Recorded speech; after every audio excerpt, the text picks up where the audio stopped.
My friend, good to see you. Good. How you doing, Brandon? You know, it's funny. We were just talking about you last night because we were reminiscing about this famous restaurant that we had taken you to when you first came to New York, Canistell's. Yes. And I don't know if you remember that night. We had an appearance the next morning. We woke up late. But then also I took you to Peter Luger's because you were questioning the quality of steak in New York. Remember that? I don't know if you remember that. It's funny, after the game, we went to Peter Luger's. But you know what's amazing about you, John, is like you are the level. You're just like just a prototypical New York Knick. When I was like thinking about having this conversation, do you feel like the connection now with this team because it's so hard-nosed defense and that's kind of the way you used to play? Yeah, I do. They go out, obviously, Thibodeau is from, our teams back in the 90s underneath Jeff Van Gundy. And that's what the premises of our team was: tough, hard-nosed, defensive-minded team, kind of the personality of the city itself. This is a blue-collar city, as we know. And so we just wanted to be that team that can reflect how New York truly was back during that time. Hey, if you're out there and you're listening, you're a Knick fan, we have his microsite. You can pick up all kinds of different stuff from John. Go to his foundation. You can donate some money. John does great work with the John Starks Foundation. And, you get a lot of props on the dunk. I always hear about the dunk. But I don't think we talk enough about you were a little crazy defensively because you really felt like you could check Jordan. And not many people wholeheartedly thought that they could shut him down. What was your mindset? Well, I broke into this league as a defensive-minded player. What I did when I first joined the San Antonio Spurs during rookie free agent camp was I just kind of took a overall view of the league itself and look at, a lot of scorers in this league, but it wasn't enough defensive-minded players in this league. So I took on that mindset when I came into the league where I'm going to be one of the top defensive guards, out there. And that's how I'm going to stay in this league, is being a defensive-minded guard, because every team has a need for guys who want to play defense. Not too many guys want to go out there and do that dirty work, but I was one of those guys that was willing to do it. And so that's how I really became a staple in this league as a defensive-minded player. Obviously, I could score, but I knew that if I was going to have a long career, that I needed to be that mindset, kind of like a Bruce Bowen. He wasn't a great offensive player, but it was a need for his particular set of skills. I'm trying to take a page out of Taken. But he was a defensive-minded player that can guard multiple positions, and so that's what the type of mindset that I needed to have. And plus, growing up, my brother always taught me to have no fear of anyone out there. Whoever you playing against, you go up and you play hard. And when I competed against Jordan, it was a thrill for me personally because I get to challenge myself night in and night out when I played against him. It was how good I really was on the defensive end of the court. And I thought I held my own throughout my career playing against him. Obviously, you can't stop a great Hall of Fame player and, the best player that I could honestly say in this league ever. But I just went in there with the mindset that I'm going to play him as physical and hard as possible. If you have a question for John, please write it below. We'll take some of your questions. But John, do you have to get into a little crazy? Like we were talking to Brianna Stewart, great offensive, defensive, all-around player for the Storm. And she says, sometimes you got to get a little crazy to get your level of game to match up, to the next level. Did you get on a little bit of the crazy to really just match up and really feel like you're going to contain the greatest player of all time? I wouldn't say that. I just say that I had a lot of confidence in my ability out there on the court, no matter if it's playing Michael Jordan or Reggie Miller or Mitch Richmond or Clyde Drexler or whoever. My mindset was to go out there and compete hard. And when you do that, you get a level of respect out there on the court from your opponents. And so for me, it was just going out there, executing the game plan that was set for me, whether it was Riles or Jeff Van Gundy or whoever, is that, we had a defensive philosophy against certain players. And my job was to, contain Michael as best I could and not let him, break our defense down. And I tried to just do my best to stay in front of him. If you had a chance to go back in time, from a revenge game, just to kind of, settle it up, whatever way you want to look at it, with what you know now, and then you're going back in time. Is it Reggie? Is it Jordan? Who is it that you'd want to go have that one more game against? It probably was Game 7 against Houston, if anything. No doubt. Yeah, because I know I'm a much better player than what I showed that particular day. And so, you always look at those losses, especially in the finals, to win a championship, and you don't go out there and perform the way you're capable of performing. And so that game right there is probably the one that I would look most to go back and redo again. But obviously we can't redo it. Yeah. Now, you had a good relationship with Ewing. It was fiery at times, but there was a good friendship. Tell me a little bit about Patrick, and is he the greatest Knick ever? In my book, he is. That man put his heart and soul into that team and to that organization. And he was a true warrior, a big heart, came out every single night to play hard and carry us to victories. And, most nights he come out, where he shouldn't even touch the court, but he felt compelled for not just his teammates, but for the city to be out there on the floor. People get on him about game number 7 in '95, where he didn't dunk the ball and he laid it up. That particular game, his knee was swollen. I didn't think he was going to be able to play.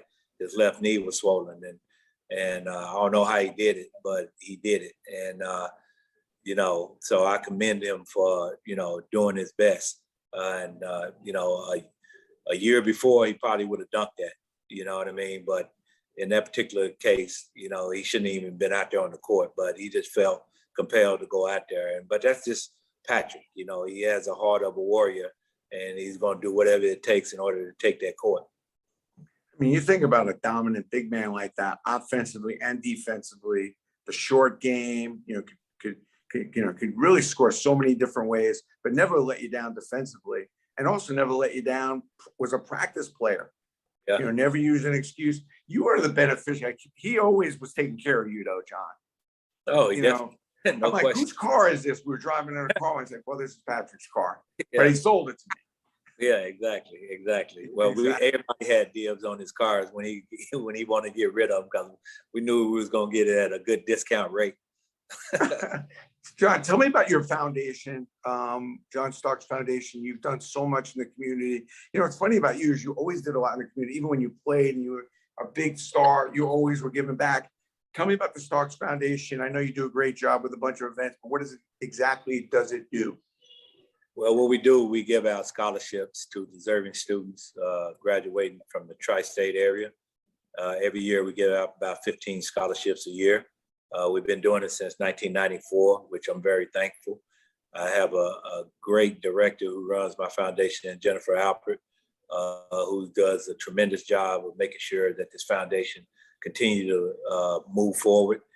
Even during the pandemic, we raised more money probably during the pandemic than we did in all the other years, just because of her steadiness and her creativity to figure out ways that we can, bring money in. And so I'm thankful to have her first and foremost. But, we just try to, do our best to give kids who are really trying to, better their lives and look for their future and try to give them opportunity to go off to school and realize their dreams, like all of us had that opportunity to do. And a lot of these kids are not fortunate enough than a lot of other kids, but they have to search and look for money and opportunities in order to pay for college. And so we just want to be a vehicle for them and give them an opportunity to go and really pursue their dreams. Awesome, John. I really appreciate it. And Jennifer is a force of nature. If you don't know her, you should know her. And if you are interested in donating, please see the link below. We're gonna put the foundation link, and please be generous because all the money does a lot of good. Last question before I let you go. You're the Knicks right now. I mean, you see the intensity level, but you also know as a player in this town, the pressure that, when people start expecting. What do you tell this team if you get a chance to talk to them in the locker room? And what do you think is going on now? Because, they're kind of 500, trying to find their way. What's your advice? Well, I just tell them to keep doing what they're doing, keep going out there and playing hard. Obviously, we've lost a lot of tough, close games. So you just about being a little bit smarter with the basketball. Defensively, they're doing a great job.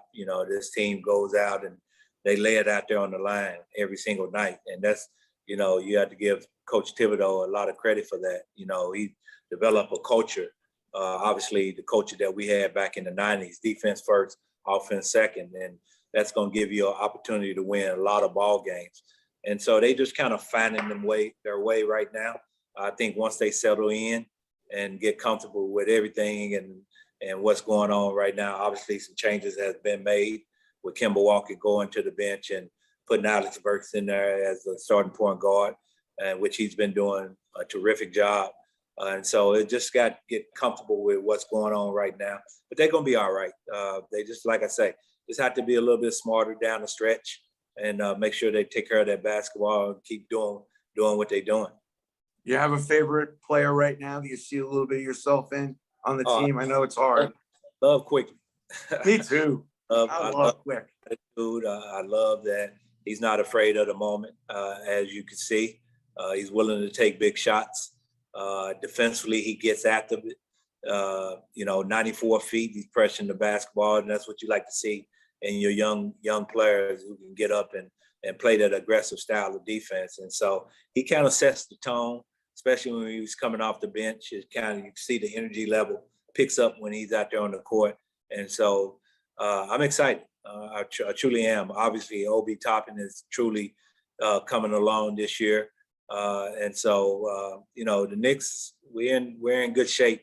We just, like I say, just got to get comfortable out there and just be a little bit smarter. That's about it. And we should be fine. I do see a little bit of you in Quickly, though, a little bit. Yeah. That fearless, being always aggressive. I mean, there's never a doubt with his level of aggressiveness. And he's so young still. He has so much room to get better. But I heard he's a gym rat. I heard he never leaves the gym. And that's a good thing. That's how you want your young players. You want them to be in the gym. You want them to get better. You want them to have that attitude that they're one of the better players in this league. And he has that. Obi Toppin's the same way. He loves being in the gym and working on his game. Brooklyn kid, obviously his father was a very talented basketball player. So, well, John, all talent starts in Brooklyn. you know that already, being in New York. And also, all the talent that's coming from the boroughs. But but I just love those two young players. They're doing a great job of stepping their game up this year. And like you say, Quickly is mature beyond his age. You know what I mean? The way he go out there and he's always talking. And that's what you like to see in your point guard. He's not afraid to get on guys and tell them what they need to do. And so you want that leadership mentality. But I also have to say, Derrick Rose, Derrick has been a blessing for us with the Knicks. 33 years old, still doing what he's doing, still has that explosiveness and can make big shots. And, so we're doing fine. Alex Burks been playing, like I say, been playing well. It just, like I say, they just need to get comfortable out there on the court and just be a lot smarter at the end of the game. That's about it. Well, John, thanks for all the work you do. If you're listening, click below. Tell us your favorite Knick. We're going to give away a couple of John Starks autographed items. Go check out his microsite on Athlete Direct. Donate some money on John Starks. We're going to put the link below. Donate some money to his foundation. Help all these kids with scholarships. John, it's all love, baby. You know I love you. Brandon, same here, my man. And what's funny is when you first came, the first time I saw you, there was nobody in the garden when you first came up. I don't know if you remember, and we were chanting to put Starks in. I said, I got to call that kid up, man. He looks like a cool dude. And it's been great ever since. You know what? I think about when I came up to your shop one time and I had my Ford Explorer and I had my suit in the back of my way. You remember that? Yeah, Somebody it broke the window. took my suit. I'm like, okay, this is New York now. I know not to hang anything in the window, put everything down in the ground on the floor. So I never done it again, and it never happened again. So thank God. Yeah, we do go back a long way. Hey, John, I mean, thanks for the friendship. yeah, this was like a busy street. This was like It a was. busy street. I'm like shocked that nobody saw somebody break my window and take my suit. No, that was the point. They saw John Starks go up to the office, saw a nice suit, figured you're not going to wear anything but a nice one. They figured Yeah. grab it, New York. Why break into a car with nothing in it? I know, right? Man, that's when we were having fun back then in the 90s, when everything was a lot easier than it is now, that's for sure. Yeah. But it's a Yeah. good time to be a Knick fan. It's a good time. Yeah, Good opportunity. It'd be nice to see that Knick net rivalry too. Looking Yeah. forward to that too, going at it.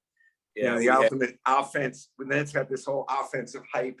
We got the defensive, seriousness. Be cool. Yeah, no question. That'd be fun.